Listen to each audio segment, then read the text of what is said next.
Now it's time to add your withdrawal method. It's important to complete this step so you can transfer your funds out of your Deel account. First, go to Settings, click Withdrawal Methods, and then click Add Withdrawal Method. And here's a list of the different methods available. There's bank transfer and these digital wallets. Let's first set up a bank transfer. Bank transfers are great because you can withdraw your funds in over 180 different currencies.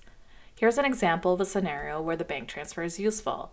Let's say you're getting paid in USD, but you're currently based in France with a French bank account, so you'd rather have your funds in euros instead. With bank transfers, this is possible by selecting your withdrawal currency preference here.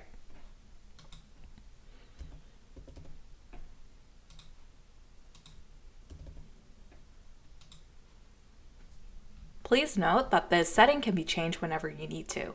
Just come back to the spot and you have full flexibility to add another bank transfer with a different currency withdrawal setting. Now, what's important to note is that there are two types of bank transfers. There's local and SWIFT. Our recommendation for contractors is to withdraw using a local bank transfer because you avoid high bank fees and the transfer processes quickly.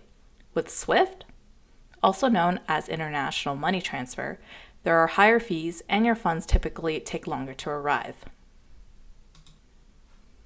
For Revolut, PayPal, and Payoneer, the withdrawals are only available in USD. For Wise, you just have to add in your Wise account details and it'll be ready for withdrawals. For Coinbase, you can select from the available cryptocurrencies here and then add your Coinbase account details.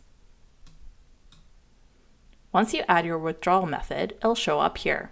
You can select which withdrawal method is your preferred method. Lastly, you can opt to turn on automatic withdrawal by toggling this button on or off. By activating this, your funds will be directly withdrawn to your preferred payment method every time a payment is received.